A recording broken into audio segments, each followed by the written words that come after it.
James Whitmore tapped his platinum pen against the window of his private jet as it began its descent into Colorado. The crisp October air created the perfect visibility for him to see the snow-capped Rocky Mountains in the distance, though their majestic beauty was entirely lost on him. His mind was elsewhere, specifically on the quarterly report that Whitmore Technologies needed to deliver to its shareholders by the end of the month. 20 minutes until landing, Mr. Whitmore, the flight attendant announced with a practiced smile. Can I get you anything else before we touch down? James glanced up from his laptop, his steel blue eyes reflecting the cool demeanor he'd perfected over years of high-stakes business meetings. I'm fine. Thank you, Diane. At 32 years old, James had already spent a decade proving himself worthy of eventually taking over his father's tech empire. Despite being the heir to a fortune estimated at over $11 billion, he'd worked his way up through various departments of Whitmore Technologies, determined to earn his position rather than simply inherit it. Today's mission was just another step in that journey, albeit an annoying one. The small regional airport came into view, and James felt a twinge of irritation. Pine Ridge, Colorado. Population 9,847. A place so insignificant that James had to zoom in 3 times on Google Maps just to find it. And yet, here he was, flying in personally to handle the acquisition of Mason Manufacturing, a small factory that produced specialized components crucial for Whitmore's next generation of smart devices. His father's words echoed in his mind.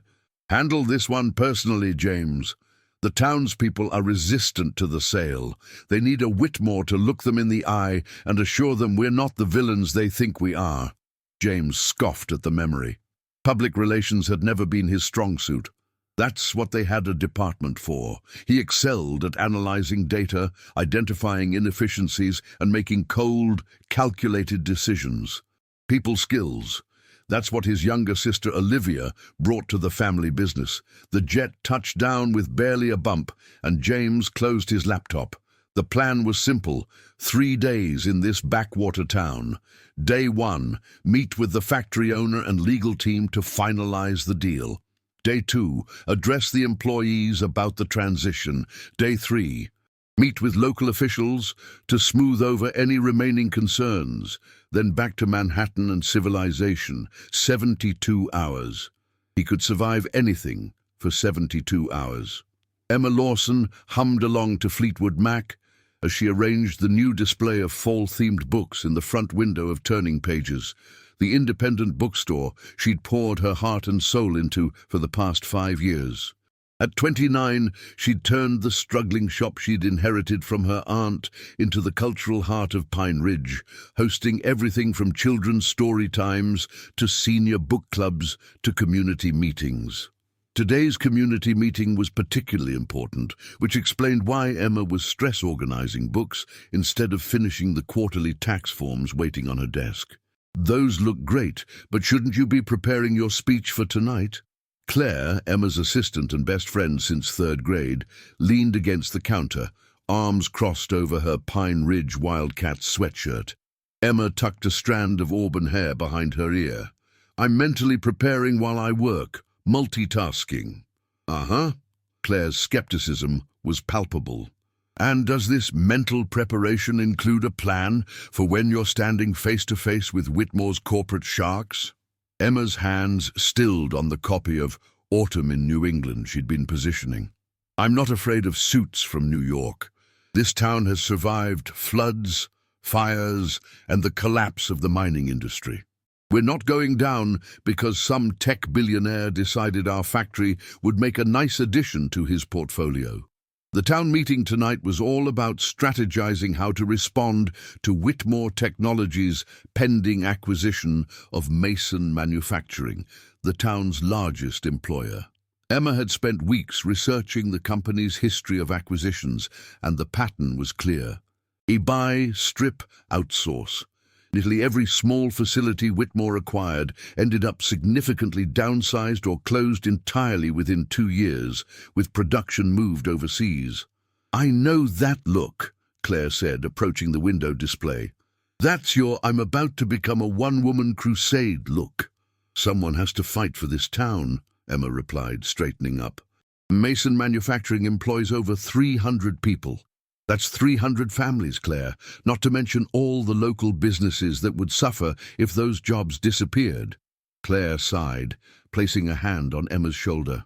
I know, and I'm with you 100%. Just don't get your hopes up too high, okay?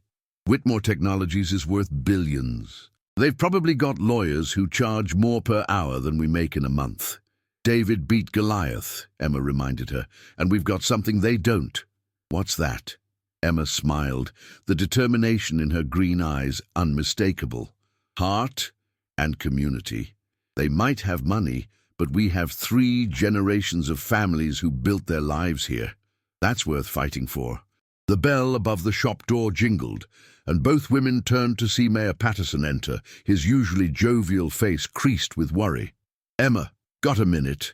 He asked, removing his worn Pine Ridge baseball cap. At 68, he'd been mayor for nearly 20 years, guiding the town through economic ups and downs with grandfatherly wisdom. Of course, Mayor, what's up? He lowered his voice despite the empty shop. Just got word that James Whitmore himself is flying in today. Not just representatives, the heir to the whole empire. Emma's eyebrows shot up. Seriously? The son is coming here personally? The mayor nodded. Apparently they want this deal badly enough to send the Crown Prince. He's staying at the Mountain View Inn for 3 days. A flicker of hope ignited in Emma's chest. If James Whitmore was coming in person, perhaps that meant the deal wasn't as set in stone as everyone feared. Perhaps there was room for negotiation, for compromise. This changes tonight's meeting, she said, her mind racing. If he's here, we need to make sure our voices are heard directly, not just through lawyers and middlemen. But careful, Emma, the mayor cautioned.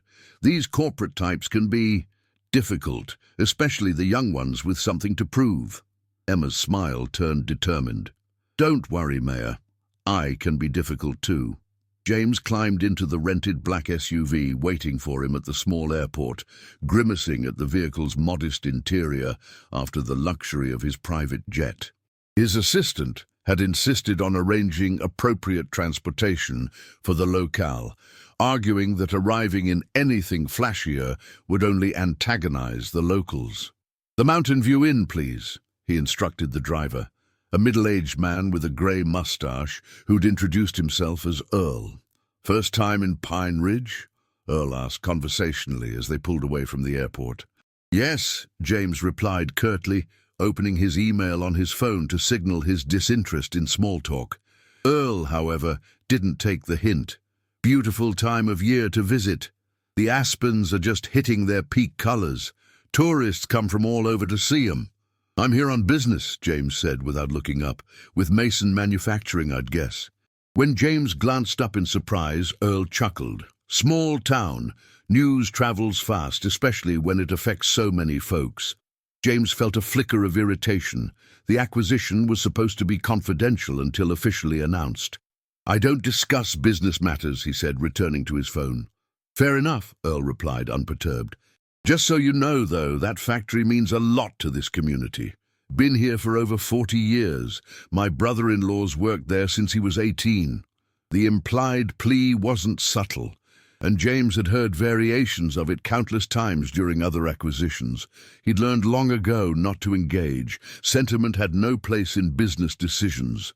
As they drove through downtown Pine Ridge, James found himself unwillingly taking in the quaint main street, lined with brick buildings, strings of lights crisscrossing overhead, and colourful fall decorations adorning the storefronts.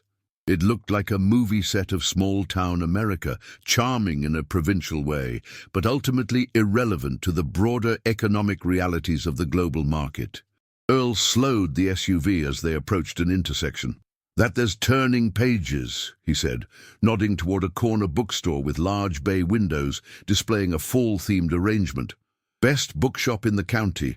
Owner Emma hosts the community meetings there. Everyone loves her." "Fascinating," James muttered, not bothering to look up from his email. The light turned green, and Earl accelerated. At that exact moment, a blur of motion emerged from between two parked cars, a woman on a bicycle, a basket full of papers secured to the handlebars. "Look out!" James shouted, instinctively bracing against the dashboard. Earl slammed on the brakes. The SUV screeched to a halt, but not before the front bumper made contact with the bicycle's rear wheel, sending both bike and rider tumbling to the pavement. "Oh my God!" Earl exclaimed, throwing the vehicle into park and jumping out. James sat frozen for a split second, watching as the woman pushed herself up from the asphalt. Her papers were scattered across the street, some dancing away in the breeze. Without thinking, he exited the SUV and approached the scene. "Are you all right?" Earl was asking, helping the woman to her feet. "I'm fine," she insisted, though she winced as she put weight on her right leg. She was slender but athletic, wearing jeans and a flannel shirt over a simple white tee, her auburn hair escaping from what had once been a neat bun. The bike took the worst of it. Indeed, the bicycle's rear wheel was bent at an awkward angle, clearly unusable. "I am so sorry, miss," Earl said. "I didn't see you until—" "It's my fault," she interrupted, brushing dirt from her palms. "I was rushing and wasn't paying attention." She finally looked up, and her green eyes widened slightly as they landed on James in his impeccable charcoal suit. "Oh, you should sit down," James said, his crisis management training kicking in. "You might be in shock." She let out a short laugh. "I'm not in shock, just annoyed at myself for being careless." She glanced at her scattered papers, many now blowing down the street. "And those are the flyers for tonight's meeting. Perfect." James felt oddly compelled to help. Perhaps it was guilt by association, being in the vehicle, that hit her. Or perhaps it was simply the pragmatic desire to resolve the situation quickly and move on. "I'll help you collect them," he offered, already moving to grab a flyer that had landed near his polished Oxford shoes. He glanced at the paper as he picked it up and felt his stomach drop. In bold letters across the top, "Save our town from corporate takeover." Beneath that, "Emergency Community Meeting, Whitmore Technologies versus Pine Ridge." "You're organizing a meeting against Whitmore Technologies?" he asked, his voice hardening. The woman was collecting papers from beneath a parked car and didn't immediately look up. "Not against, exactly. We're gathering to discuss the community's response to the proposed acquisition of Mason Manufacturing." She straightened up, a stack of rescued flyers in her hand. "Why? Do you work for them or something?" James straightened to his full height, suddenly very aware of the $3,000 suit that set him apart from everyone else on this small-town street. "I'm James Whitmore." The woman's expression cycled rapidly from confusion to recognition to something that looked remarkably like determination. She shifted the papers to her left hand and extended her right. "Emma Lawson, I own the bookstore on the corner." Her grip was firm, her gaze direct. "And I'd like to personally invite you to our meeting tonight, 7 o'clock. Since the future of our community is directly tied to your company's decisions, it seems only fair that you hear our concerns firsthand, doesn't it?" James found himself momentarily at a loss for words, caught off guard by both her composure and her audacity. This wasn't going according to plan at all. "I have prior commitments," he managed, releasing her hand. Emma smiled, but the expression didn't quite reach her eyes. More important than the livelihoods of 300 families. That would be disappointing. Before James could respond, she turned to assess her bicycle. "Well, I won't be riding this anymore today." Earl, who had been hovering nervously nearby, spoke up. "I can throw it in the back of the SUV, drop it at Pete's Repairs on our way." "That's very kind, but unnecessary," Emma replied. "I can walk it over later." "I insist," James interjected, not entirely sure why he was prolonging this interaction. "It's the least we can do after the incident." Emma studied him for a moment, as if trying to reconcile his offer with her preconceptions about him. "All right. Thank you." She handed the bike to Earl, who loaded it into the back of the SUV. "Can we give you a ride somewhere?" James asked, the words out of his mouth before he could reconsider. Emma's eyebrows rose slightly. I'm just heading back to my shop. It's right there. She pointed to turning pages. Right. James felt oddly wrong-footed, an unusual sensation for someone who prided himself on always being in control of every situation. Emma gathered the remaining flyers, then fixed him with another direct look. 7 o'clock, Mr. Whitmore. The community would appreciate your presence. With that, she turned and walked away, her slight limp the only indication of the accident that had just occurred. James watched her go, a mixture of irritation and curiosity swirling in his chest. He'd come to Pine Ridge with a clear mission and timeline, 3 days, in and out. Nothing was supposed to complicate that. Yet somehow, in the span of 15 minutes in this tiny town, his controlled plan had already begun to unravel. "Ready to continue to the inn, Mr. Whitmore?" Earl asked, closing the SUV's trunk after securing the damaged bicycle. James nodded, casting one last glance at the retreating figure of Emma Lawson. "Yes. And Earl?" "Yes, sir." "What time is check-in at the Mountain View Inn?" "Any time, I reckon. It's not exactly the Ritz." "Good," James said, making a decision. "After we drop off the bicycle for repairs, I'd like to see Mason Manufacturing. Might as well get a first-hand look at the operation." As they drove away, James found his gaze drawn to the rearview mirror, where he could see Emma entering her bookstore, flyers in hand, determination in every step, despite her injury. For the first time in longer than he could remember, James felt a flicker of something that wasn't related to business strategies or profit margins. It was curiosity, and perhaps the slightest hint of respect. He pushed the feeling aside. He was here to finalize an acquisition, not to be charmed by a small-town bookstore owner with a rebellious streak, no matter how intriguing she might be. The Mountain View Inn was, as James quickly discovered, not remotely comparable to his usual accommodations. The 3-story building, with its rustic wood exterior and mounted deer heads in the lobby, was charming in a kitschy, outdoorsy way that would have delighted tourists seeking an authentic mountain experience. For James, who was accustomed to 5-star hotels with round-the-clock service and Egyptian cotton sheets, it was an exercise in lowered expectations. "Our finest suite, Mr. Whitmore," announced Marge, the silver-haired innkeeper, as she swung open the door to reveal a spacious but decidedly unstylish room dominated by a king-sized bed with a handcrafted wooden headboard carved with pine trees and bears. "Thank you," James said, surveying the room with carefully concealed dismay. The suite featured a sitting area with a plaid sofa, a gas fireplace, and a balcony overlooking the main street of Pine Ridge. It was clean and comfortable, but worlds away from his Manhattan penthouse. "Breakfast is served from 6 to 10, Marge continued cheerfully. "We're famous for our huckleberry pancakes. The Wi-Fi password is in the welcome folder, but I should warn you, internet can be spotty when the weather changes." "Spotty internet," James repeated, as though she'd just informed him the room lacked oxygen. Marge nodded sympathetically. "Mountain living. We're working on getting better coverage, but until then, the most reliable connection is at Turning Pages bookstore." Emma installed a business-grade setup there for the community to use. At the mention of Emma's name, James felt a twinge of something. Annoyance, perhaps, at the memory of her challenging him to attend tonight's meeting, or possibly admiration for her community-mindedness, providing internet access for the town. "I see," he said neutrally. "Thank you for the information."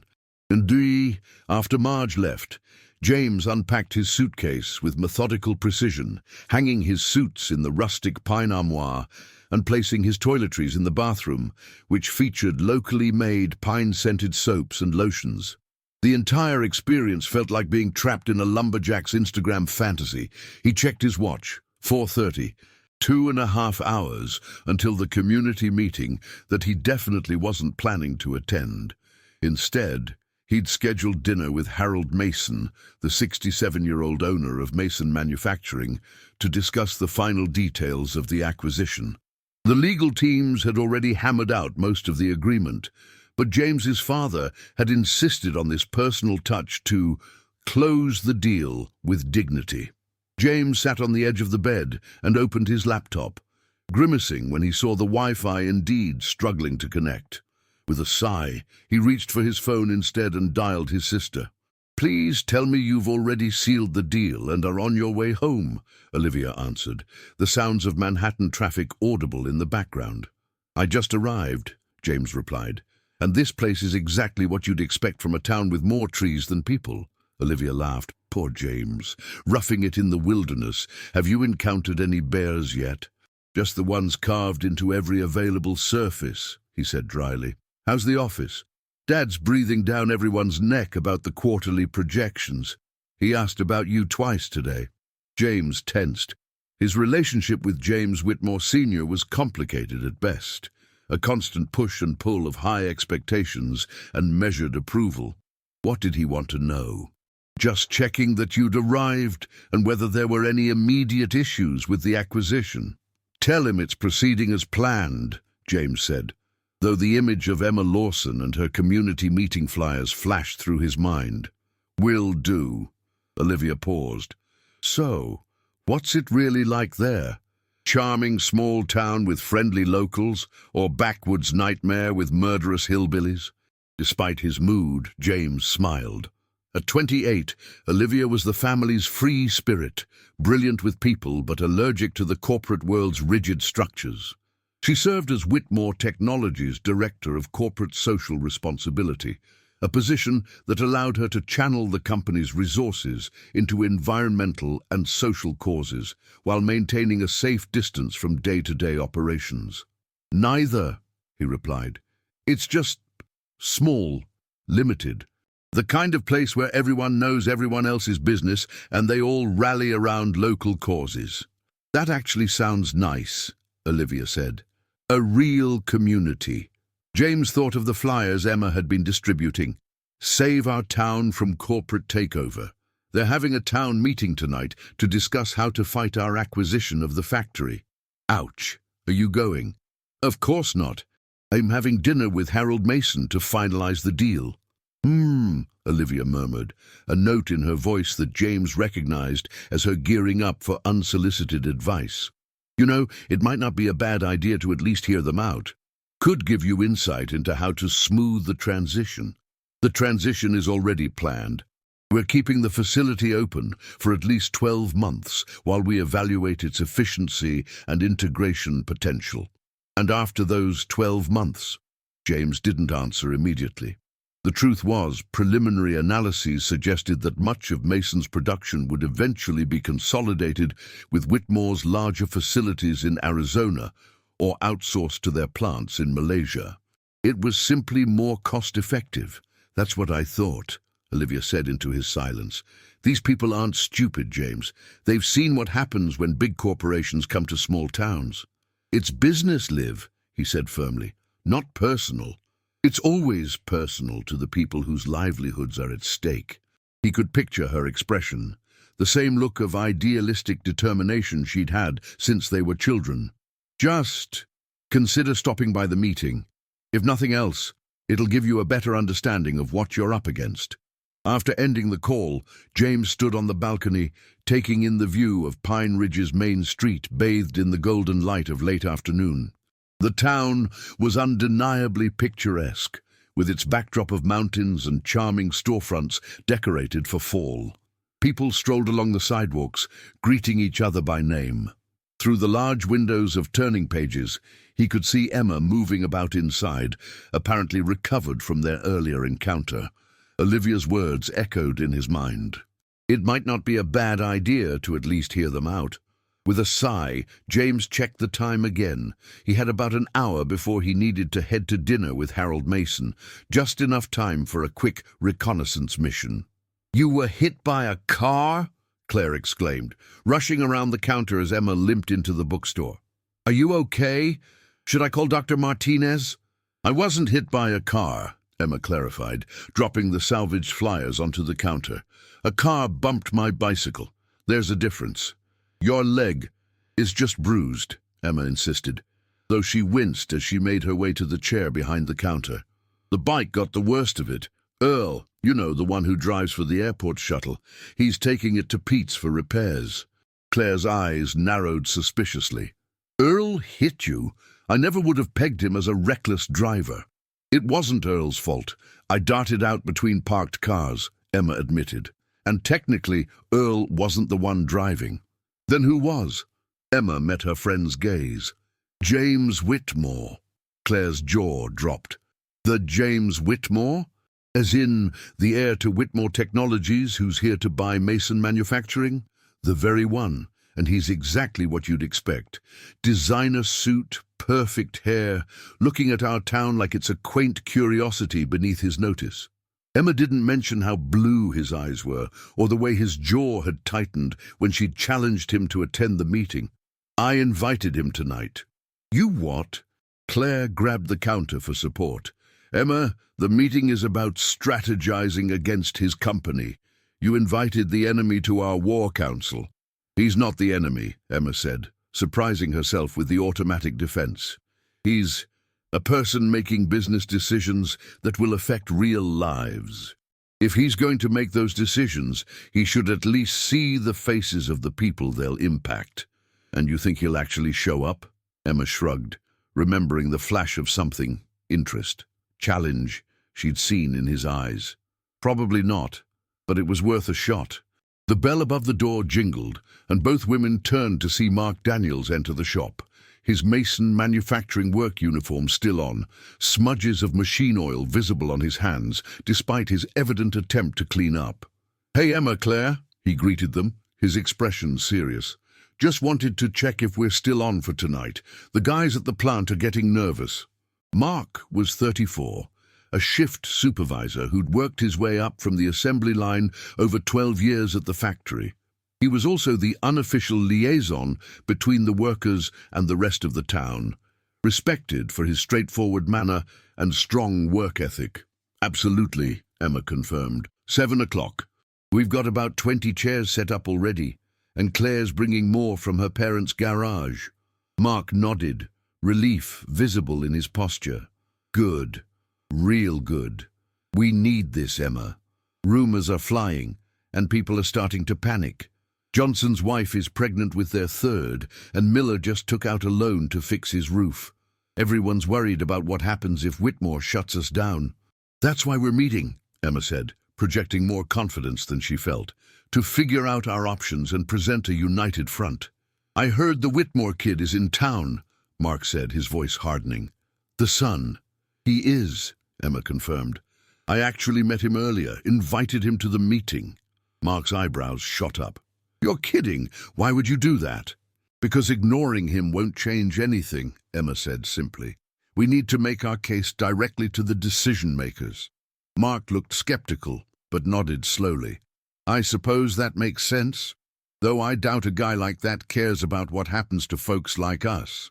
As if summoned by their conversation, the shop door opened again, and James Whitmore himself stepped inside, looking even more out of place in the cozy bookstore than he had on the street. The late afternoon sun, streaming through the windows, caught the subtle pinstripes of his expensive suit and the platinum watch on his wrist. For a moment, no one spoke. Mark stiffened, his posture instinctively defensive. Claire's eyes widened in disbelief, and Emma found herself suddenly very aware of her disheveled appearance, the dirt still on her jeans from the fall, her hair escaping its bun, the small tear in the sleeve of her flannel shirt. Mr. Whitmore, she finally said, rising from her chair with only a slight wince. Welcome to Turning Pages.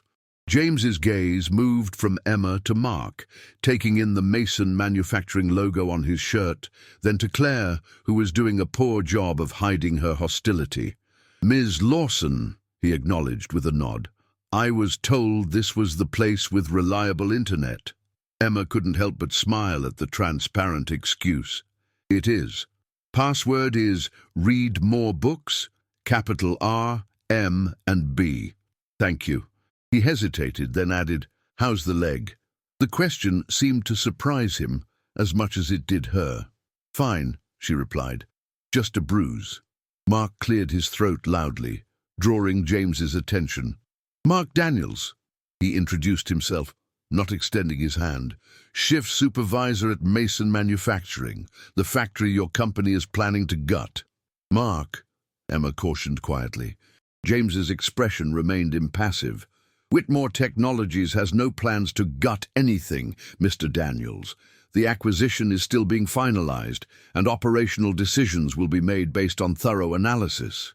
"Yeah, we've heard that before," Mark replied, crossing his arms, "from other companies that bought family businesses in this region. Thorough analysis always seems to end with pink slips and moving operations overseas. I understand your concern," James said, his tone businesslike, "but I assure you, Whitmore Technologies operates with the highest ethical standards." "Ethics don't pay mortgages," Mark shot back. Emma could feel the tension escalating and stepped forward. "Mark, could you help Claire bring in those extra chairs from the back? We'll need to start setting up soon." Mark held James's gaze for another moment before nodding to Emma. "Sure thing." He headed toward the back of the store, Claire following after giving James one last suspicious glance. When they were alone, Emma turned to James. "I apologize for Mark's directness, but you have to understand. People are scared. Mason Manufacturing isn't just a factory. It's the foundation of our local economy." James studied her, his expression unreadable. "Why did you invite me to your meeting tonight?" "Because if you're going to make decisions that affect our lives, you should know what those lives look like," she said simply. "And not just statistics on a spreadsheet or projections in a PowerPoint presentation. Real people with names and faces and histories in this town." Something flickered in his eyes. Curiosity, perhaps, or challenge. "I have a dinner meeting with Harold Mason." "After dinner, then," Emma pressed. "The meeting will likely run until 9 or 9:30. Stop by, even if it's just for 15 minutes. Before James could respond, the shop door opened again, and an older gentleman with silver hair and a well-tailored suit entered, not as expensive as James's, but clearly of good quality. "James!" the man exclaimed. "I was just on my way to the inn to meet you." "Harold," James greeted him, extending his hand. "I was told the bookstore had the best internet connection in town. Thought I'd check my emails before dinner." Harold Mason smiled, then turned to Emma with genuine warmth. "Emma, my dear, how are you? Martha loved that book recommendation you gave her last week." "I'm glad to hear it," Emma replied, touched as always by Harold's kindness. The factory owner was well liked in town, known for his generous spirit and genuine concern for his employees. The news of his selling to Whitmore Technologies had come as a shock to everyone. Harold seemed to sense the tension in the air. "Ah, I see you've met our local literary champion," he said to James. "Emma's bookstore is the heart of Pine Ridge. More than just books, it's where the community comes together." "So I've gathered," James replied, his gaze returning to Emma. "Ms. Lawson was just telling me about the community meeting tonight." "Ah, yes," Harold said, his expression sobering. "I've heard about that. Understandable, of course. Change always brings uncertainty." "Harold," Emma began carefully, "you're welcome at the meeting too. The community would appreciate hearing from you directly about why you decided to sell." A flicker of discomfort crossed the older man's face. "I'm not sure that would be appropriate, given the circumstances, but I appreciate the invitation." He checked his watch. "James, shall we head to dinner? I've reserved a table at Elk Ridge Grill.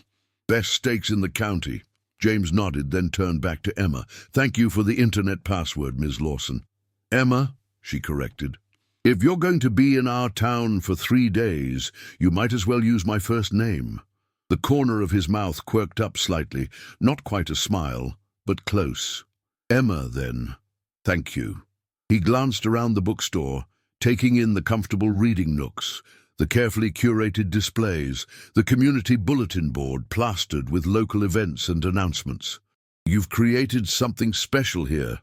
The unexpected compliment caught her off guard. "Thank you." As Harold and James left the shop, Emma couldn't shake the feeling that there was more to James Whitmore than the corporate automaton she'd initially assumed him to be. The question was whether that mattered in the larger scheme of things, whether the man behind the business decisions would influence those decisions at all.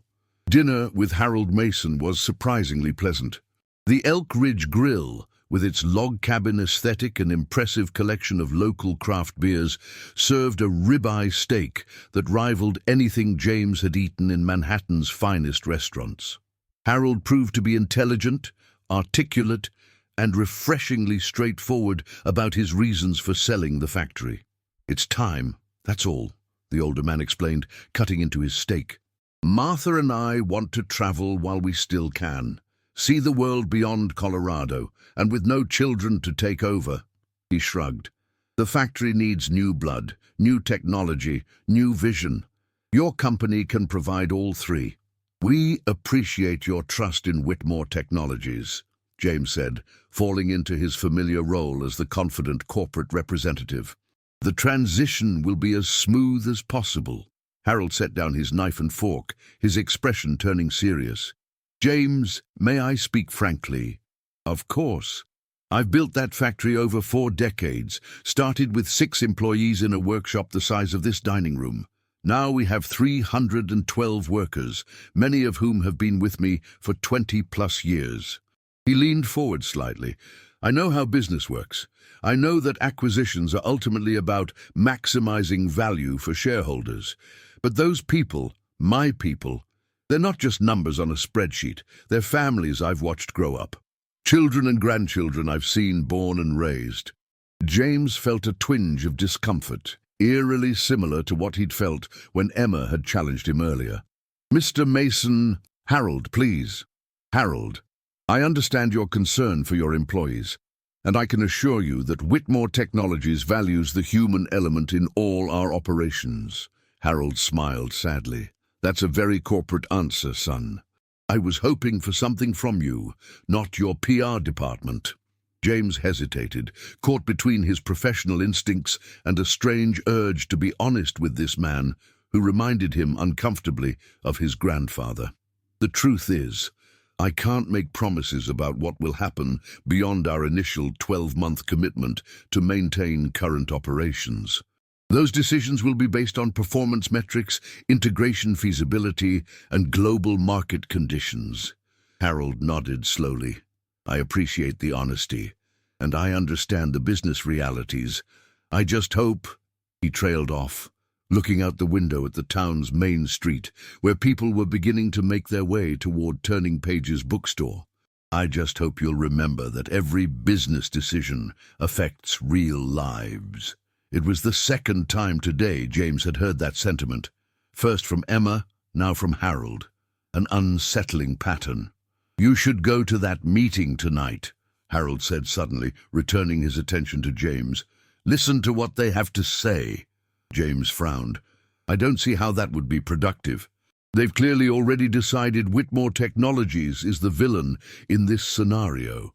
And the best way to change that perception is to show them you're willing to listen," Harold countered. "Emma Lawson is a remarkable young woman, stubborn as a mule, but fair-minded. If you make an honest effort to understand her concerns, you might find common ground." "You seem to think highly of her," James observed, unsure why he cared about Harold's opinion of the bookstore owner. "Everyone does," Harold replied simply. "When Martha was diagnosed with breast cancer 3 years ago, Emma organized a schedule of meal deliveries that lasted through the entire treatment. When the elementary school's library budget was cut, she donated hundreds of books. During the flood 2 years ago, she turned the bookstore into an emergency shelter." He smiled at the memory. "She'll fight you tooth and nail over the factory, but not because she's against progress, because she cares deeply about this community." James found himself intrigued, despite his best efforts to remain detached. Emma Lawson was becoming more complex with every new piece of information he gathered about her. Not just a small-town bookstore owner, but a community organizer, advocate, and apparently local hero of sorts. After dinner, Harold excused himself, citing an early bedtime as one of the privileges of retirement. James checked his watch. 8:15. The community meeting would be in full swing now. He'd planned to return to the inn, review his notes for tomorrow's meetings, and prepare for the employee address he'd deliver at the factory. Instead, he found himself walking toward turning pages, drawn by curiosity and something else he couldn't quite name. The bookstore was packed to capacity, with people standing along the walls and spilling out onto the sidewalk. Through the large front windows, James could see Emma, standing near a small podium, addressing the crowd with animated gestures. Her auburn hair was now pulled back in a neat ponytail, and she'd changed into a fresh blue button-down shirt and dark jeans, still casual, but more put together than earlier. James hesitated at the edge of the gathering, unwilling to push through the crowd, but strangely reluctant to leave without hearing what was being said. A grey-haired woman noticed him hovering and squinted suspiciously. "You're the Whitmore boy, aren't you?" she asked, her tone neither friendly nor hostile, merely curious. "James Whitmore, yes," he confirmed, preparing himself for hostility. Instead, she stepped aside slightly. "Well, come on then. If you're here to listen, you should be able to hear properly." Surprised by the gesture, James nodded his thanks and moved into the space she'd created, finding himself at the back of the crowd, but with a clear view of Emma. "Need to present a unified community position," she was saying. "Mason manufacturing isn't just about jobs, it's about Pine Ridge's identity and future. If production moves overseas, it's not just 300 families affected. It's our restaurants, our shops, our schools, our property values. Everything." A murmur of agreement rippled through the crowd. "But we can't just say, 'Don't change anything,'" Emma continued. "That's not realistic in today's economy. Instead, we need to propose a sustainable path forward that benefits both Whitmore Technologies and Pine Ridge." James raised an eyebrow, genuinely surprised by her pragmatic approach. He'd expected emotional appeals and anti-corporate rhetoric, not a measured analysis of economic realities. "The committee has been researching similar acquisitions and community responses," Emma explained, gesturing to a group of people seated near the podium. "Based on that research, we propose a 3-part plan." She moved to a whiteboard where someone had sketched a rudimentary flowchart. "First, we request transparency. Regular updates on Whitmore's plans for the factory, with adequate notice for any major changes.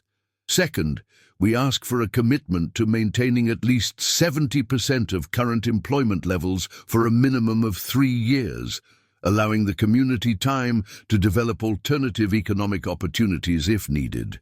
And third, we propose a community liaison committee to work directly with Whitmore management on addressing local concerns and identifying win-win opportunities." James listened intently, analyzing her proposals with his business mind, while also noting the passionate but reasonable tone of her presentation. This wasn't the anti-corporate rally he'd expected. It was a thoughtful attempt to find a middle ground. "Now, we don't know if Mr. Whitmore will be receptive to these ideas," Emma continued. "But why don't you ask him yourself?" called out the grey-haired woman who had made space for James, pointing in his direction. The crowd turned as one, conversations dying mid-sentence as people realized who was standing among them. Emma's eyes widened momentarily in surprise before she composed herself. "Mr. Whitmore," she acknowledged with a nod. "Thank you for joining us." Every eye in the room was now fixed on James, expressions ranging from hostility to curiosity to cautious hope.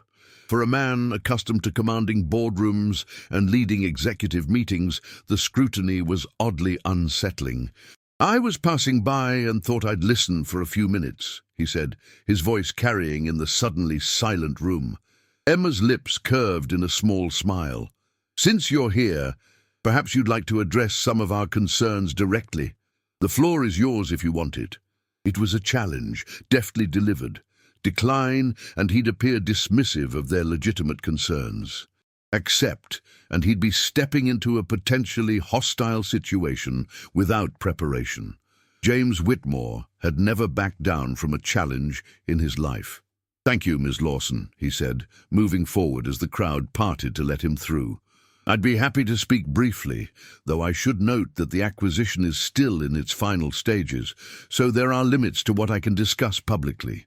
As he reached the front of the room and turned to face the assembled townspeople, James was struck by the diversity of faces before him, young and old, men and women, all united by concern for their community's future.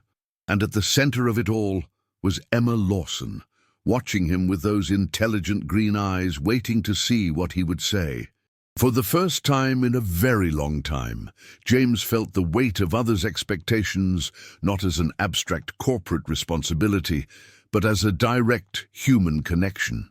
These weren't nameless employees on an organizational chart or statistics in a report. They were people with lives and hopes and fears, all suddenly very real and immediate. "I'm listening," he said, surprising himself with the simple honesty of the statement. "Tell me your concerns, and I'll address them as best I can." Emma's expression softened slightly, something like approval flickering in her eyes. "Thank you, Mr. Whitmore. That's all we're asking for, a genuine dialogue." Rudy, as the townspeople began raising hands and voicing questions, James found his attention repeatedly drawn back to Emma, standing slightly to the side now, arms crossed, but posture open. She'd gotten him here, just as she'd intended. The question was, what would happen next? Whatever it was, James had the distinct feeling that his carefully planned 3-day visit to Pine Ridge had just become significantly more complicated. The morning after the town meeting, James woke to the unfamiliar sound of birdsong outside his window at the Mountain View Inn. His phone showed 5 missed calls from his father and a text from Olivia. "Heard you went to a town meeting?" Details. The previous night had been unexpected. What began as a brief appearance had turned into a 2-hour session of questions, concerns, and occasionally heated exchanges with the Pine Ridge community. Throughout it all, Emma had maintained order with a firm but fair hand, ensuring everyone was heard while preventing the discussion from devolving into unproductive complaints. James had been impressed despite himself, not just with Emma's leadership, but with the townspeople's well-researched questions and reasonable requests. They weren't demanding the impossible. They simply wanted some security for their future. As he dressed for his 9 o'clock meeting at Mason Manufacturing, James found himself considering options he wouldn't have entertained 48 hours ago. The standard Whitmore Technologies playbook for acquisitions wouldn't work here, not without significant community backlash and potential PR problems. His phone rang again. His father. With a sigh, James answered. "James Whitmore, Jr. speaking." "Junior? What the hell are you doing?" his father's booming voice demanded without preamble. "I sent you to finalize an acquisition, not host town halls with the locals." "Good morning to you too, Dad," James replied, keeping his voice even. "How did you hear about the meeting?" "Harold Mason called his lawyer, who called our lawyer, who called me. Said you spent 2 hours listening to complaints about the very deal you're supposed to be closing." "I was gathering information," James said, selecting a blue tie that suddenly reminded him of Emma's shirt from last night. He chose a different one. "Understanding the community's concerns will help us manage the transition more effectively." "The community's concerns are not our priority," his father snapped. "Shareholder value is our priority. The board is expecting this acquisition to close by the end of the week." "It will," James assured him, "but I'm considering modifications to the integration timeline." "What modifications?" "A longer commitment to maintain current employment levels. Perhaps 3 years instead of 1. The silence on the other end was deafening. Finally, his father spoke, his voice dangerously quiet. "Have you run the numbers on what that would do to our projected returns?" "I'm working on those calculations now," James replied, though in truth he'd only just begun considering the idea. "I believe we can offset the higher labor costs through other efficiencies and by leveraging the factory's existing community goodwill." Another long pause. "This isn't like you, James. You've always understood that business decisions can't be sentimental." James thought of Emma's passionate defense of her town. of Mark Daniels' worry for his co-workers, of the elderly couple who'd approached him after the meeting to explain how their small restaurant depended on the factory workers' lunch orders. "This isn't about sentiment," he said firmly. "It's about sustainable business practices and community integration. A hostile workforce and negative local press would damage productivity and potentially our broader brand image." It was the kind of corporate speak his father respected, though it wasn't the whole truth. Something had shifted in James during that town meeting, a recognition that the clinical distance he usually maintained from the human impact of his decisions wasn't always the right approach. "Fine," his father eventually conceded. "Run the numbers and send me your proposal. But the deal closes this week, James, one way or another." After ending the call, James headed to Mason Manufacturing for his scheduled tour and employee address. The factory was surprisingly modern given its location, with efficient production lines and well-maintained equipment. Harold Mason had clearly reinvested profits into the business over the years. As James walked the production floor with Mark Daniels, who'd been assigned as his reluctant guide, he noticed something else: the evident pride the employees took in their work. People greeted each other by name, workstations were personalized with family photos, and the overall atmosphere was one of collaborative focus rather than mere clock punching. "We've maintained a 98% quality control rating for the past 5 years, Mark explained, his initial hostility somewhat tempered after the previous night's meeting. "Best in the industry for our component category." "Impressive," James acknowledged sincerely. "What's your employee retention rate?" 93% annually. People don't leave Mason unless they're retiring or moving away from Pine Ridge. Mark gave him a pointed look. "At least that's been true until now." Before James could respond, he noticed a familiar figure entering the factory floor through a side door. Emma Lawson, carrying what appeared to be a stack of books. She spotted him immediately, looking momentarily surprised before offering a small wave. "What's she doing here?" James asked Mark. "Thursday is book swap day," Mark explained. "Emma brings a selection from the store. Employees can borrow them for free. It's been a tradition for years." James watched as Emma set up a small display on a table near the break room, immediately drawing a crowd of workers on their break. She greeted each one by name, making personalized recommendations and laughing at their responses. "She knows everyone's reading preferences," Mark added, a note of pride in his voice. "Bill over there only reads military history. Maria loves romance novels. Emma remembers it all." James found himself walking toward the book table before he'd consciously decided to do so. Emma looked up as he approached, her expression cautiously friendly. "Mr. Whitmore," she greeted him. "Touring the factory." "James, please," he corrected, "and yes, getting a first-hand look at the operation." She nodded, then turned to help an elderly maintenance worker select between 2 mystery novels. James waited, oddly content to observe her interactions with the employees. When the small crowd dispersed back to work, Emma turned her attention back to him. "Thank you for staying at the meeting last night," she said quietly. "It meant a lot to people that you listened." "They made some compelling points," James admitted. "I'm reconsidering aspects of the integration timeline." Hope flickered across her face. "Really? Like what?" "I'm still working through the details," he said, unwilling to make promises he couldn't keep. "But your 3-part proposal has merit." Emma studied him for a moment, as if trying to determine his sincerity. "I have to admit, you surprised me. I didn't expect you to actually engage with everyone's concerns." "You didn't think I'd show up at all," he pointed out with a slight smile. "True," she conceded, returning the smile. "I'm glad you proved me wrong." Something warm unfurled in James's chest at her words, a feeling so unfamiliar that it took him a moment to recognize it as genuine pleasure at having earned her approval. "I understand you're giving an address to the employees at noon," Emma said. "Any hints about what you'll say?" "You'll have to wait and hear it like everyone else," he replied, surprised to find himself enjoying their verbal sparring. Emma laughed, the sound bright and genuine. Fair enough. I should get back to the store anyway. Claire's alone, and Thursday mornings are always busy. Will I see you at the town council meeting this afternoon? James asked, remembering the day's schedule included a session with local officials. I wouldn't miss it, Emma assured him. 3 o'clock at Town Hall. As she gathered her remaining books, she paused. By the way, if you need a break from the in-spotty Wi-Fi, my store's back office has a decent setup. You're welcome to use it. The offer seemed to surprise them both. Thank you, James said, genuinely touched by the unexpected gesture. I may take you up on that.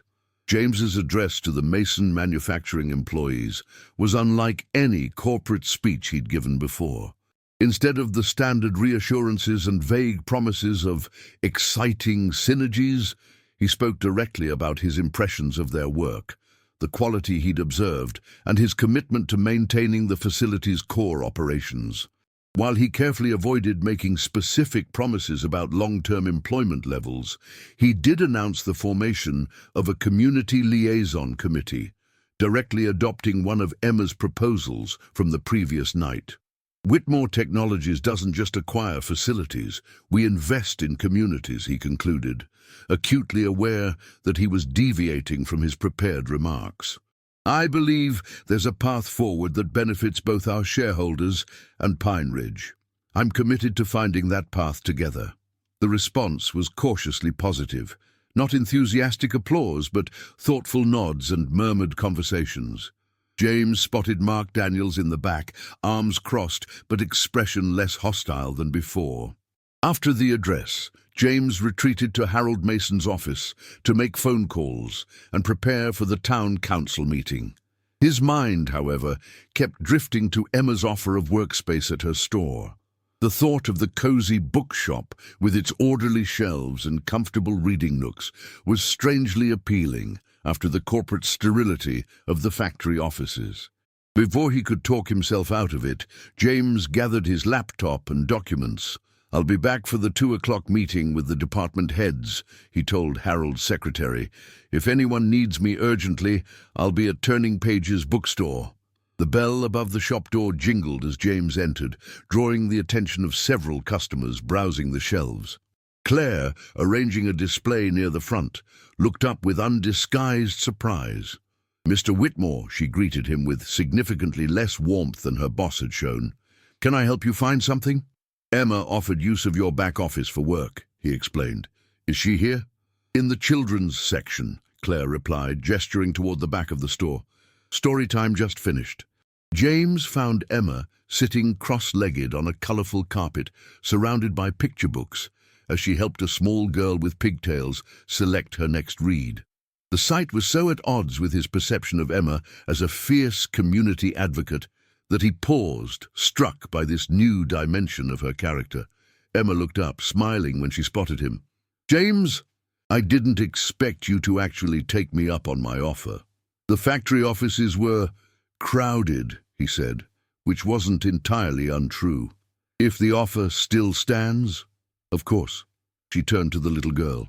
Sophie, I think you'll love this one about the dragon who couldn't breathe fire. Why don't you show your mum while I help my friend here? Friend. The word hung in the air between them as Emma led James to a small but tidy office behind the main counter. It's not fancy, she warned him, but the internet works, and it's quiet most of the time. The office reflected Emma's personality.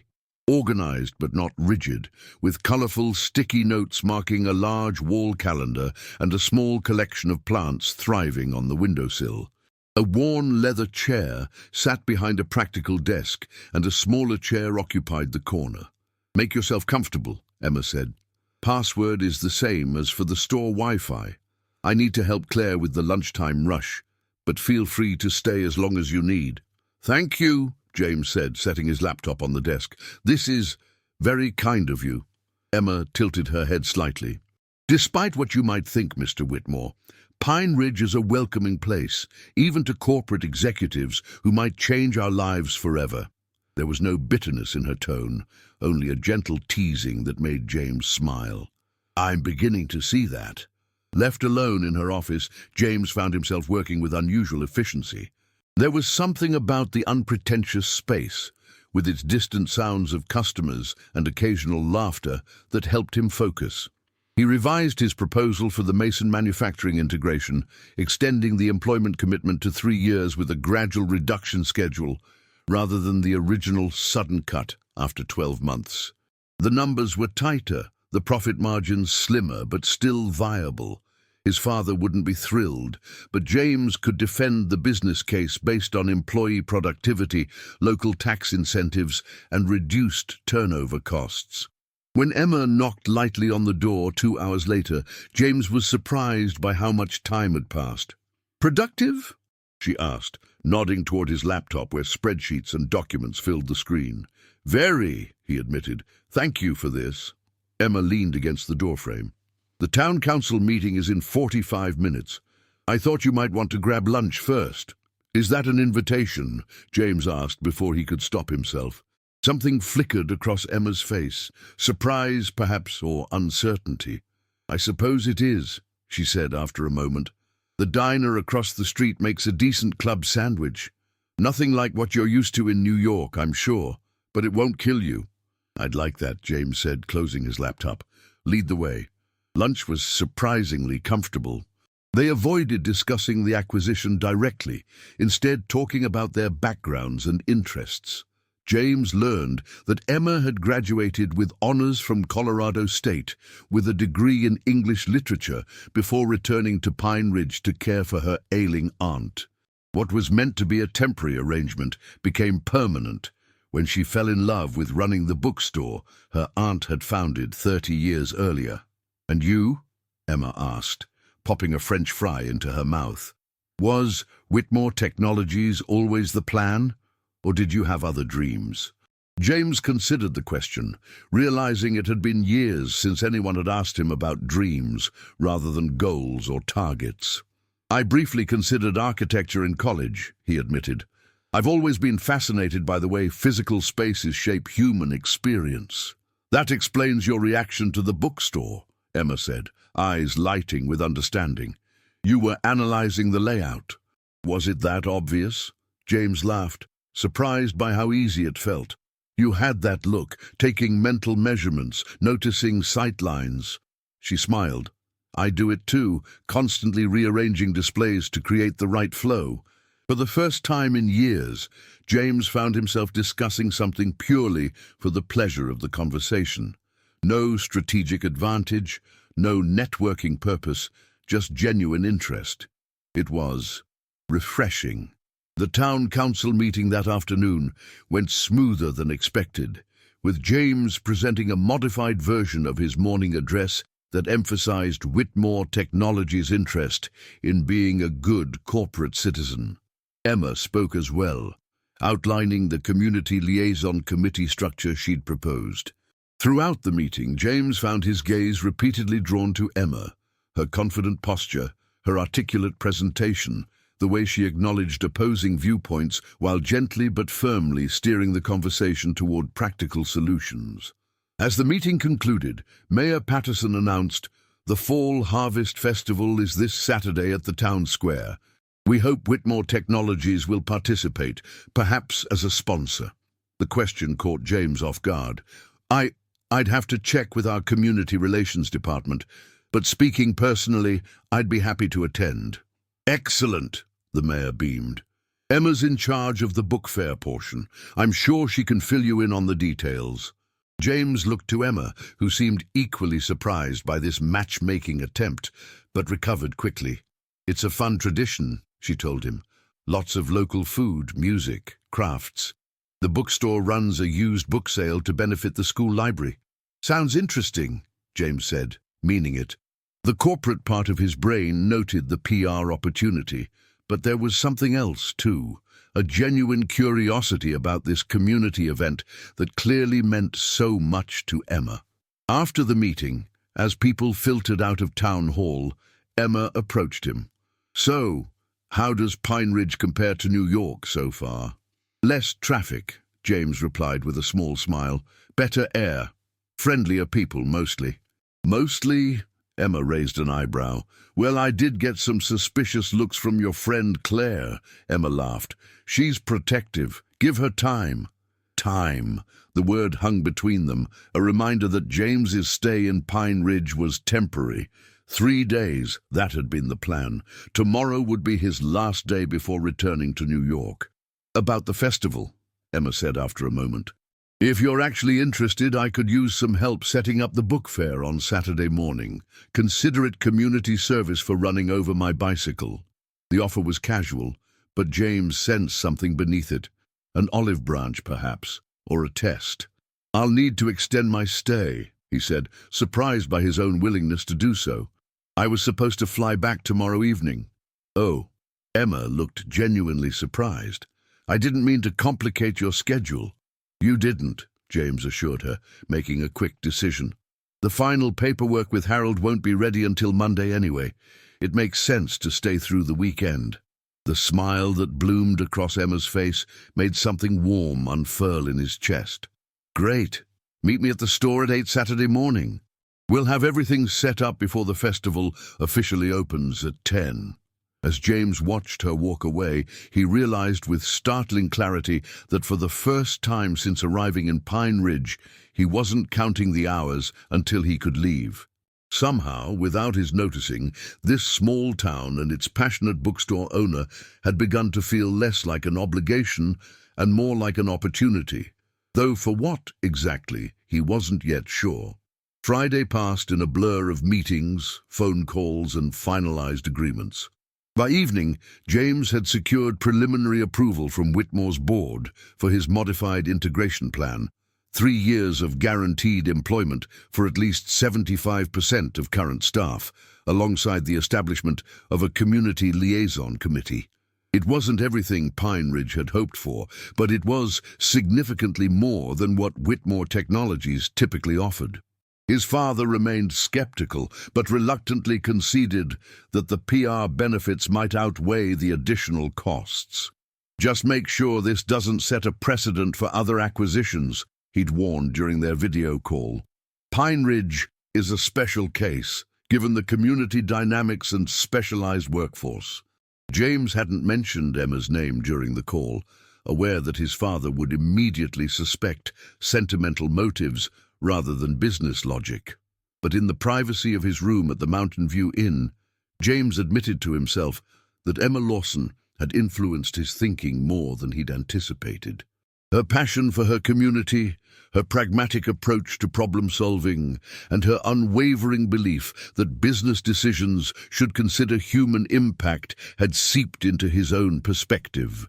As Saturday morning dawned bright and clear, James found himself walking toward Turning Page's bookstore, wearing jeans and a casual button-down instead of his usual suit, an outfit he'd had to purchase from the local clothing store as he'd packed for a 3-day business trip, not a small-town festival. Emma was already outside the store, loading boxes of books into an old red pickup truck. She wore denim overalls over a flannel shirt, her auburn hair pulled back in a ponytail, looking every bit the small-town bookshop owner. "You came," she said when she spotted him, a smile warming her entire face. "I said I would," James replied, surprised by how much her evident pleasure at seeing him affected him. "True, but people say lots of things." She handed him a box. "Be careful. This one's heavy." For the next hour, they worked together, loading books, folding tables, and securing supplies for the book fair. James found himself enjoying the simple physical labor, so different from his usual desk-bound existence. Emma's pickup truck had character, which was a polite way of saying it had definitely seen better days, but she handled it with practiced ease as they drove to the town square. "So, what exactly happens at a fall harvest festival?" James asked, as they began setting up tables under a sprawling oak tree whose leaves had turned a brilliant gold.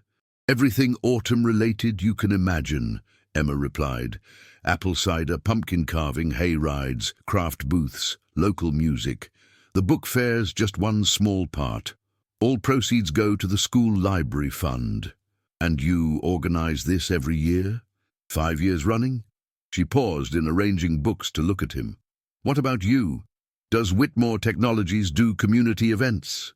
We sponsor galas and charity auctions, James said, realizing how sterile that sounded compared to Emma's hands-on approach.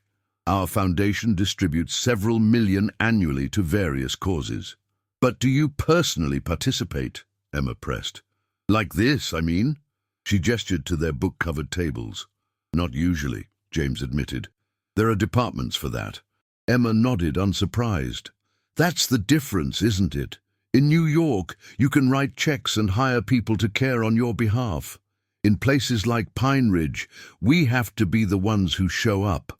Her words weren't accusatory, merely observational, but they struck James with unexpected force.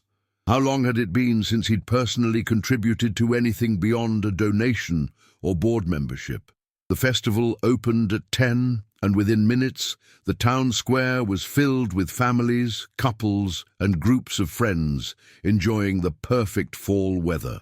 James found himself unexpectedly enjoying the simple pleasures of the event, the fresh apple cider, the local band playing folk music, the genuine delight of children selecting books from their tables.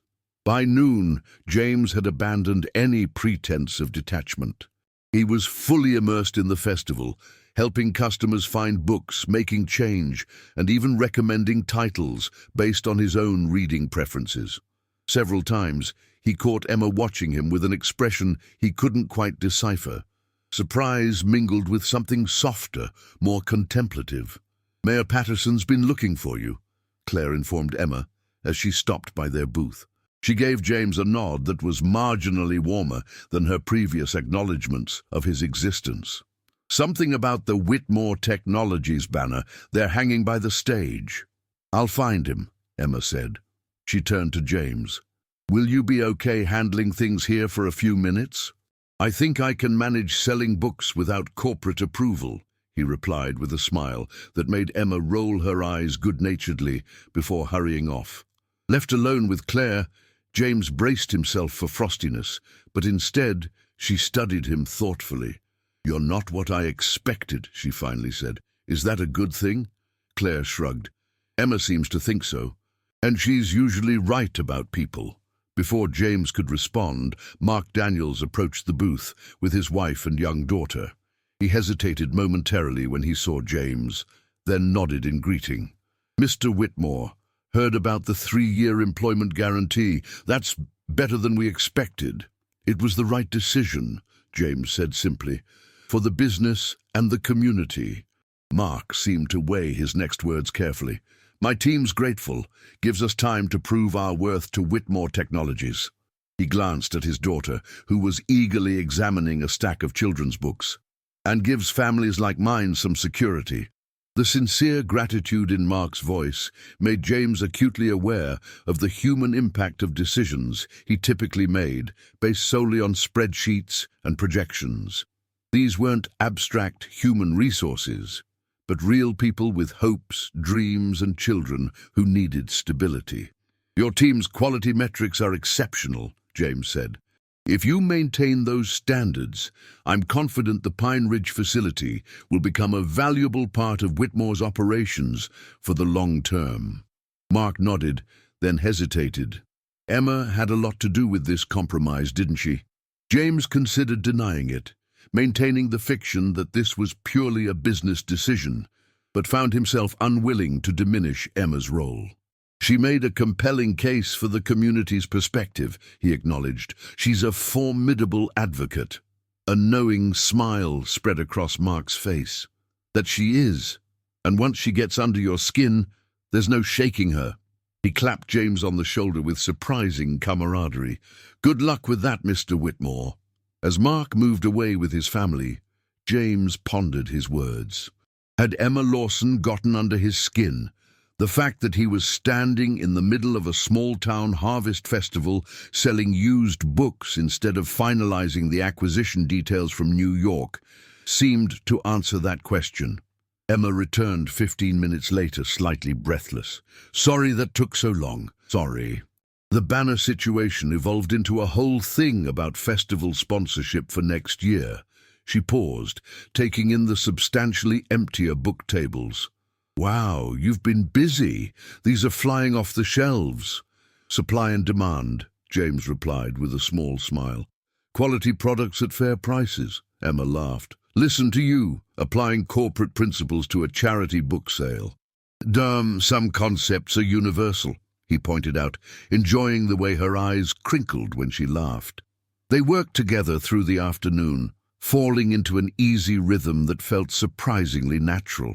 James found himself cataloguing small details about Emma, the way she tucked her hair behind her ear when concentrating, her genuine delight when matching a child with the perfect book, the quiet authority she commanded without ever raising her voice. As the festival wound down around 5 o'clock, Emma checked their cash box. Over $1,200, she announced triumphantly. That's almost double last year's total. The school library will be thrilled. James felt an unexpected surge of pride at having contributed to this success. What happens now? Now, Emma said, we pack up, drop everything at the store, and then join the after-party at the Antler. The Antler? Local bar, nothing fancy, but they have good burgers and better music. It's tradition for everyone who worked the festival to gather there afterward. She tilted her head. Unless you have other plans? The sensible thing would be to return to the inn, pack his bags for tomorrow's departure, and review the final acquisition documents. Instead, James heard himself say, no other plans, lead the way. Deal. The Antler was exactly what James expected from a small-town bar, wood-panelled walls covered in local sports memorabilia, a scarred wooden bar, and tables filled with festival volunteers unwinding after a long day. A local band was setting up in the corner, and the smell of burgers and fries permeated the air. To James's surprise, he was greeted warmly by several townspeople he'd met during his extended stay, not as the corporate executive from New York, but simply as Emma's friend who'd helped with the book fair. The distinction was subtle but significant. They found a small table near the band, and Emma ordered them both the Antler Special, burgers with everything, and a side of the bar's famous seasoned fries. When James reached for his wallet, Emma waved him off. My treat. Consider it thanks for helping today. We really couldn't have handled that crowd without you. I enjoyed it, James admitted, surprising himself with his sincerity. It's been enlightening. Enlightening? Emma laughed. That's a very diplomatic way of saying completely different from my normal life. True, James acknowledged with a smile, but different can be good. Their food arrived and James had to admit the burger was exceptional, far better than he'd expected from the unassuming establishment. As they ate, the band began playing, a mix of country and folk that had several couples moving to the small dance floor. So, Emma said after a comfortable silence, back to New York tomorrow? The question was casual, but James detected something beneath it, perhaps regret, or was he projecting his own unexpected reluctance to leave? My flight's at 3, he confirmed. The acquisition papers will be finalized Monday, but Harold's lawyer can handle the closing details. Emma nodded, pushing a fry around her plate. Well, Pine Ridge appreciates what you did. The 3-year commitment, the liaison committee. It's more than we expected. It makes good business sense, James said automatically, then shook his head. No, that's not entirely true. It makes good human sense too. You helped me see that. Emma's eyes widened slightly. That might be the nicest thing a corporate executive has ever said to me. I'm not always a corporate executive, James replied, surprising himself again with his candor. The last few days have reminded me of that. Something shifted in Emma's expression, a softening, a question, a possibility. Before she could respond, the band switched to a slower song, and James found himself standing and extending his hand. Dance with me? Emma looked genuinely startled. You dance? Occasionally, he admitted. Usually at charity galas where it's expected, but I think I might prefer this. After a moment's hesitation, Emma took his hand and followed him to the dance floor. The band was playing a cover of an old country ballad, slow and sweet. James placed one hand carefully at Emma's waist, holding her other hand in his as they began to move to the music. "You're full of surprises, James Whitmore," Emma said softly, looking up at him with those green eyes that seemed to see straight through his carefully constructed facade. "So are you, Emma Lawson," he replied, acutely aware of her closeness, the scent of her shampoo, something floral and subtle, and the way she fit perfectly against him. They swayed together, the rest of the bar fading into background noise. James couldn't remember the last time he'd felt so present in a moment, so aware of every sensation, the softness of Emma's hand in his, the gentle pressure of her other hand on his shoulder, the warmth where their bodies touched. "What happens after Monday?" Emma asked, her voice barely audible over the music. "When the deal is done and Pine Ridge becomes just another asset in the Whitmore portfolio," the question brought reality crashing back. The inescapable fact that tomorrow he'd be returning to New York, to board meetings and quarterly projections and his meticulously ordered life. "I don't know," he admitted. "I hadn't thought that far ahead." Emma's smile turned wistful. "That's okay. Not everything needs a 5-year strategic plan." As the song ended, they remained close for a moment longer than necessary, both seemingly reluctant to break the connection. Finally, Emma stepped back, though her hand lingered in his. "Thank you for the dance," she said softly, "and for everything else you've done for Pine Ridge." "Thank you for showing me there's more to consider than just the bottom line," James replied, meaning it more deeply than he could express. The walk back to the Mountain View Inn was quiet, the night air crisp with the promise of autumn deepening into winter. Emma had insisted on walking with him, claiming it was on her way home, though James suspected it wasn't entirely true. At the inn's entrance they paused, the moment weighted with unspoken possibilities and the reality of tomorrow's departure. "It's been an interesting few days," Emma said, breaking the silence. "Not at all what I expected when I heard Whitmore Technologies was sending someone to finalize the acquisition. Not what I expected either," James admitted. "I came to Pine Ridge thinking it would be a simple business transaction, 3 days in and out. And instead, I found complications." His gaze held hers. "Good complications." Emma smiled, the soft light from the inn's porch illuminating her face. "Well, Mr. Whitmore, if you're ever back in Pine Ridge, you know where to find a good internet connection. And good company," James added quietly. Something flickered across Emma's face, longing perhaps, or simply recognition of what might have been under different circumstances. She took a step closer, and for a heart-stopping moment, James thought she might kiss him. Instead, she reached up and straightened his collar, her touch feather-light. "Safe travels tomorrow, James." Before he could respond, she turned and walked away, her silhouette gradually fading into the darkness of the quiet, small-town street.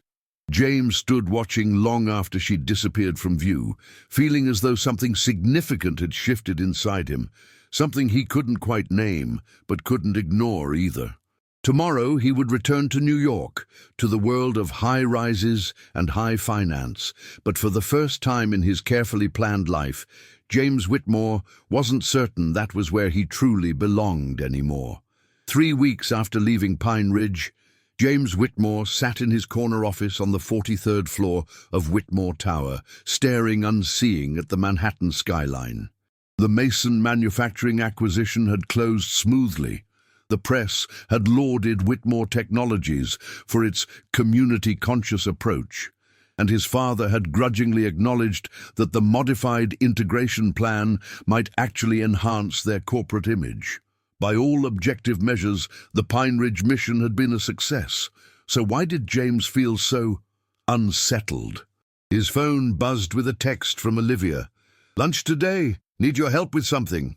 James welcomed the distraction. Since returning to New York, he'd thrown himself into work with almost manic intensity, as if trying to outrun thoughts of a certain bookstore owner with auburn hair and challenging green eyes. He hadn't contacted Emma since leaving Pine Ridge, though he'd drafted and deleted countless messages. What would he even say? "Thanks for making me question my entire life philosophy." Olivia was waiting at their usual restaurant. a high-end sushi place frequented by Manhattan's elite. The contrast with the Antler's unpretentious charm couldn't have been more stark. "You look terrible," she announced as he sat down. "Are you sleeping?" "Hello to you too," James replied dryly. "I'm fine, just busy." "Liar." Olivia studied him over her menu. "You've been weird since you got back from Colorado. Dad thinks you're plotting a corporate coup." "I think it's something else entirely." James ignored her probing gaze. "You said you needed my help with something?" "I do." She set down her menu. "The Corporate Social Responsibility Committee is finalizing next year's initiatives. Dad wants us to pick 3 major projects to highlight in the annual report. I was thinking the Mason manufacturing integration could be one of them." "Why?" James asked, more sharply than he intended. "Because it's different from our usual approach," Olivia replied.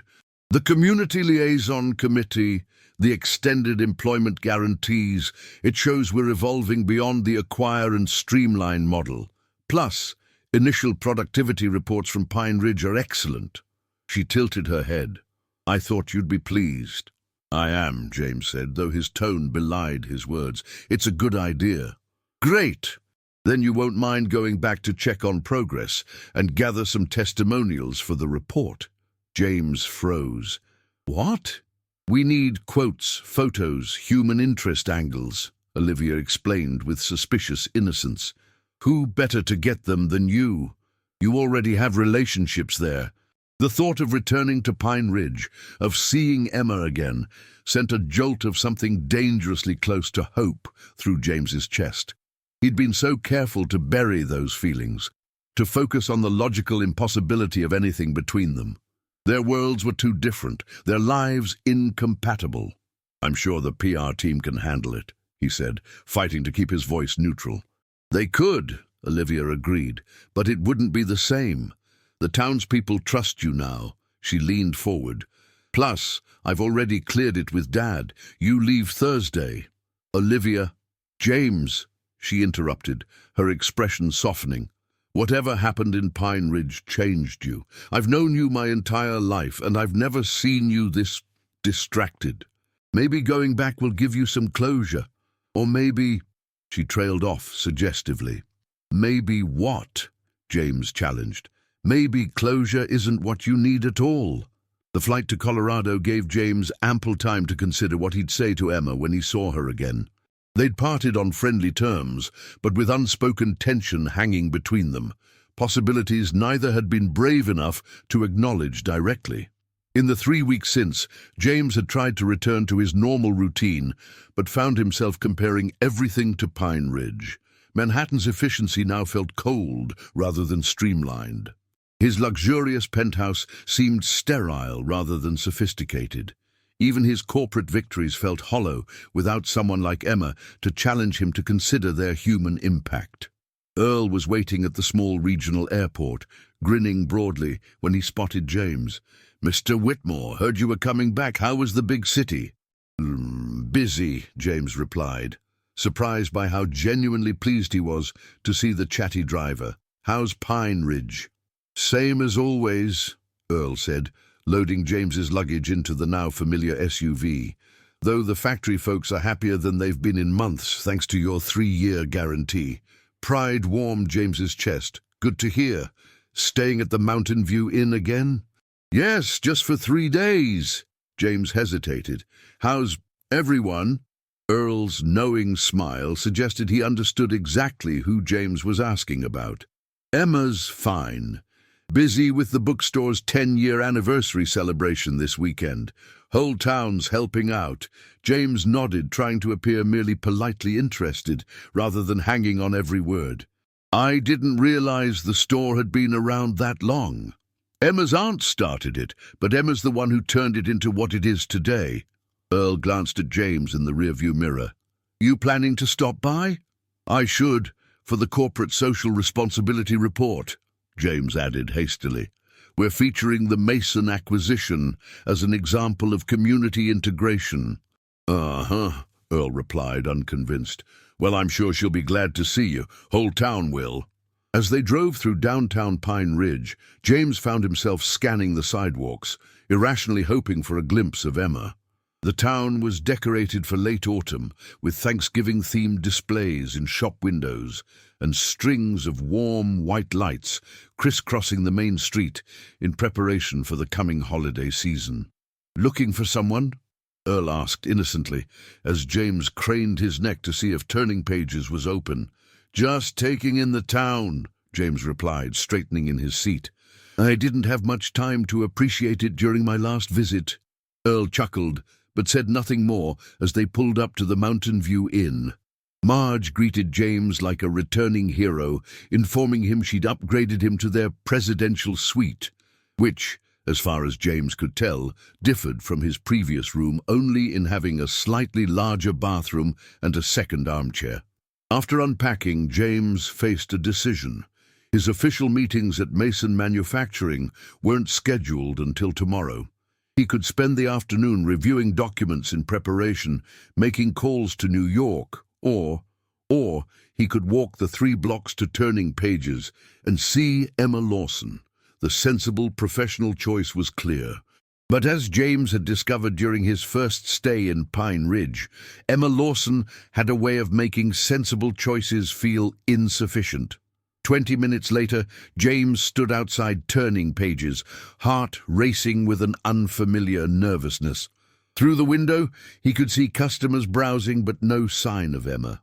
For a moment, he considered leaving, telling himself this impromptu visit was unprofessional, unnecessary, potentially awkward. Instead, he opened the door, the familiar bell jingling overhead. Claire looked up from the register, her eyes widening in genuine surprise. "Mr. Whitmore, you're back." "James, please," he corrected automatically. "Is Emma here?" "She's at Town Hall, meeting with the anniversary celebration committee." Claire studied him with unexpected warmth. "She should be done in about 20 minutes. You could wait, if you want." "I wouldn't want to disturb her meeting." Claire's smile turned knowing. "She wouldn't mind. Trust me." James hesitated, then nodded. "I'll wait. Thank you." "Help yourself to coffee," Claire offered, gesturing to a small setup near the reading nook. "Still remember how to use that fancy internet password?" James smiled, appreciating her attempt at friendliness. "I think I can manage." He settled into one of the comfortable armchairs with a cup of coffee, ostensibly checking emails on his phone, but really just gathering his thoughts. What exactly was he hoping for here? Pine Ridge was still a small town in Colorado, and he was still a Manhattan executive with responsibilities to Whitmore Technologies. The fundamental incompatibilities remained. And yet, in the 3 weeks since leaving, James had found himself questioning those supposed incompatibilities with increasing frequency. Was a life measured by quarterly earnings and strategic acquisitions really more valuable than one measured by community impact and genuine human connections? The bell jingled again, and James looked up, his heart stuttering as Emma walked in, her cheeks flushed from the crisp November air, a stack of papers clutched to her chest. "Claire, remind me never to let Mayor Patterson plan anything again. He wanted actual live turkeys at the—" She stopped abruptly, spotting James as he stood from the armchair. For a moment, they simply stared at each other, the 3 weeks of separation collapsing into nothing. "James," she finally said, her voice soft with surprise. "You're back." "For a few days," he confirmed, taking a step toward her. "Corporate Social Responsibility Report. Whitmore wants to highlight the Mason integration." "Oh," was that disappointment in her voice? "That makes sense." An awkward silence fell between them, so different from the easy companionship they'd developed during his last visit. "How have you been?" James asked, hating how formal he sounded. "Good. Busy with the store's anniversary." Emma set her papers on the counter. "Claire, could you handle things for a few minutes? I need to show James the new community reading room." Claire's eyebrows shot up, but she nodded. "Sure thing, boss." Emma gestured for James to follow her through the store to a door he hadn't noticed during his previous visits. It opened into a small but beautifully designed space with comfortable seating, warm lighting, and bookshelves lining the walls. "We converted the old storage room," Emma explained, closing the door behind them. "A place for book clubs, writing groups, or just quiet reading. It's not quite finished yet." "It's lovely," James said, genuinely impressed by the thoughtful design. Emma turned to face him directly, her professional demeanor falling away. "Why are you really here, James?" The directness of her question shouldn't have surprised him. It was pure Emma Lawson. But it still caught him off guard. "I told you, the CSR report could have been handled by anyone from your PR department," she finished for him. "Try again." James found himself smiling despite his nervousness. He'd missed her unflinching honesty, her refusal to accept corporate doublespeak. "I wanted to see how the integration was progressing. And I wanted to see you," he admitted finally, the truth rushing out like water breaking through a dam. "I've thought about you every day since I left Pine Ridge." Emma's expression softened, relief and something warmer flooding her features. "I've thought about you too. I nearly called a dozen times, but what? But what would be the point?" she asked, vulnerability creeping into her voice. "You live in New York. Your life is there. Mine is here. Nothing's changed." "I've changed," James said quietly. "Being here, meeting you, it made me question things I've always taken for granted." Emma took a step closer, close enough that he could see the flecks of gold in her green eyes. "Like what?" "Like whether success is measured by profit margins or by positive impact. Like whether a corner office with a view of Manhattan is worth more than a community where people know your name." He paused, gathering courage. "Like whether I've been chasing the wrong dreams." "James," Emma began, her voice tinged with both hope and caution. Before she could continue, the door opened, and Claire stuck her head in. "Sorry to interrupt, but Mark Daniels is here with the banner designs for the anniversary, and he can't stay long." Emma closed her eyes briefly, visibly gathering herself. "Tell him I'll be right out." After Claire left, she looked back at James.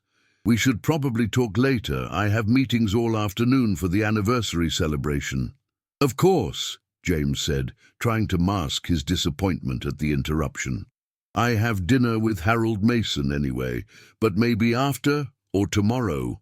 "Tomorrow night," Emma decided. "The committee meetings should be finished by 7. We could have dinner at Elk Ridge Grill." "I'd like that," James said, feeling like a teenager securing a first date rather than a 32-year-old executive. As they walked back to the main area of the store, Emma touched his arm lightly. "I really am glad you're back, James, even if it's just for a few days." That touch, brief as it was, stayed with James throughout his afternoon at Mason Manufacturing, where he was greeted warmly by workers who proudly showed off their improved production metrics. It lingered through his dinner with Harold and Martha Mason, who seemed unsurprised but pleased by his return to Pine Ridge. And it was still with him as he lay in bed that night at the Mountain View Inn, staring at the ceiling and contemplating possibilities he'd never allowed himself to consider before. Possibilities that had everything to do with a small Colorado town and the woman who had somehow become its heart and his own unexpected compass. Tomorrow's dinner couldn't come soon enough. The day before his dinner with Emma crawled by with excruciating slowness. James visited Mason Manufacturing, gathered testimonials for the Corporate Social Responsibility Report, and met with the Community Liaison Committee. Throughout it all, his mind kept drifting to Emma and their interrupted conversation in the reading room.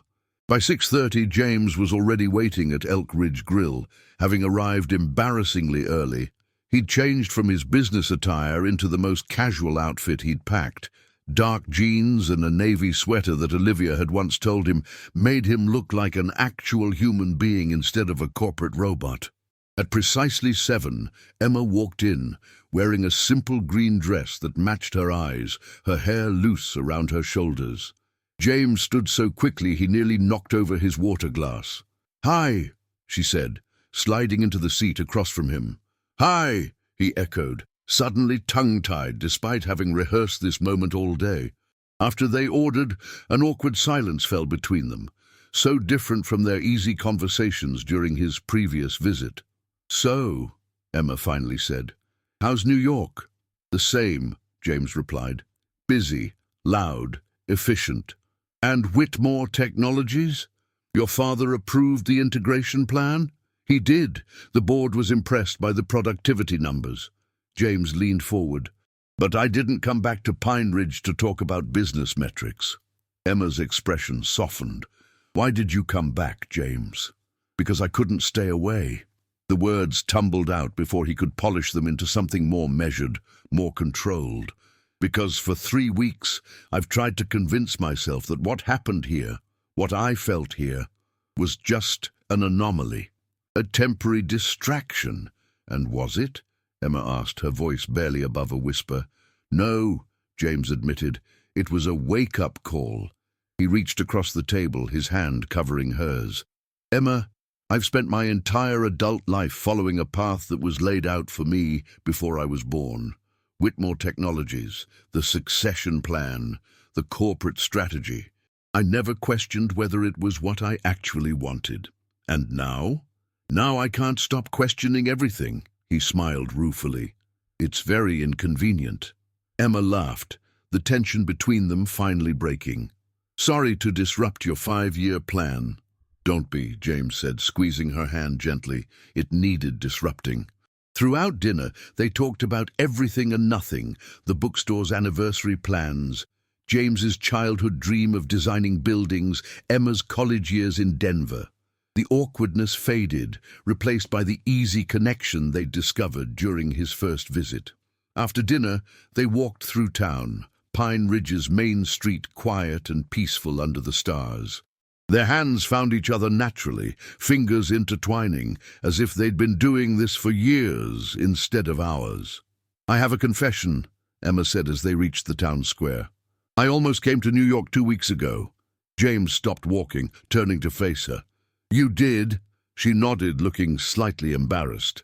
"I had this ridiculous idea that I'd surprise you, see if the connection we had here still existed in your world." She shrugged. "Then I talked myself out of it. What would I even do in Manhattan? Show up at your office in my bookstore clothes and ask to see the billionaire heir?" "I would have been thrilled to see you," James said softly. "And for the record, I like your bookstore clothes." Emma smiled, but it didn't quite reach her eyes. "That's the problem, though, isn't it? We might feel this connection, but our lives couldn't be more different. You're the heir to a tech empire. I run a small-town bookstore. It's like a plot from one of the romance novels I keep in the back section." "Maybe," James conceded, "but here's what I've realized in the past 3 weeks. I'm successful by every conventional measure. Wealth, status, career advancement, and yet I've never felt as genuinely fulfilled as I did helping you sell used books at that festival." "James, let me finish," he said gently. "I've been thinking about what you said, that in New York I can write checks and hire people to care on my behalf, but in Pine Ridge you have to be the one who shows up. You were right. And I want to be someone who shows up, Emma, for things that matter, for people who matter." Emma's eyes shimmered in the moonlight. "What are you saying?" "I'm saying I want to explore whatever this is between us." James took both her hands in his. "I don't have all the answers about how it would work logistically. Manhattan and Pine Ridge aren't exactly neighboring towns. But I know I've never met anyone like you, and I'd regret it forever if I didn't at least try." For a long moment, Emma simply looked at him, searching his face as if trying to read the sincerity of his words.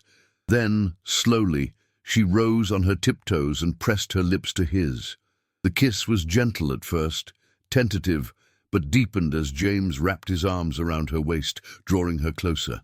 When they finally parted, both slightly breathless, Emma's smile was radiant. "I'd regret it too," she admitted, "even though it's completely impractical and probably crazy." "Completely," James agreed, resting his forehead against hers. "Probably the least sensible business decision I've ever made." Emma laughed. "Is that what this is? A business decision?" "More like a life decision," he said, suddenly serious again. The first one I've made based entirely on what I want, not what's expected of me." They walked back to Turning Pages, where Emma invited him into the apartment above the store. Her home, cozy and filled with books, plants, and personal touches that reflected her personality perfectly. Over cups of tea, they talked late into the night, not just about their feelings for each other, but about practical considerations. James would need to return to New York tomorrow, but they agreed to try a long-distance relationship.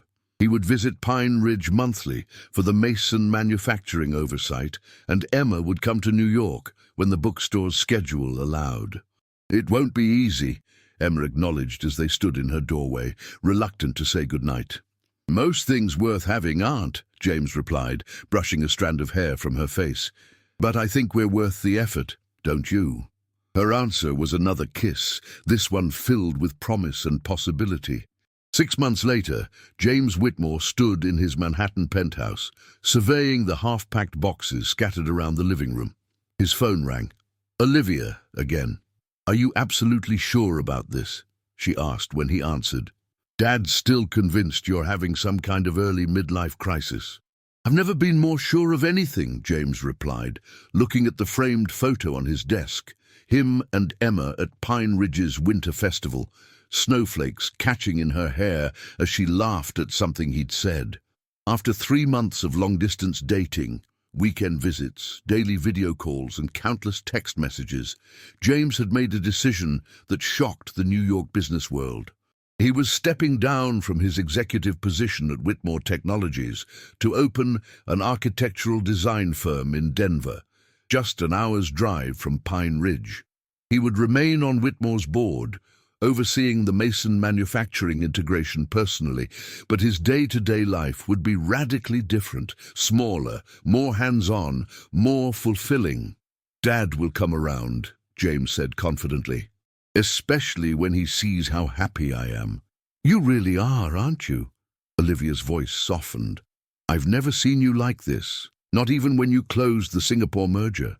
"Turns out there's more to life than mergers and acquisitions," James said, smiling as he checked his watch.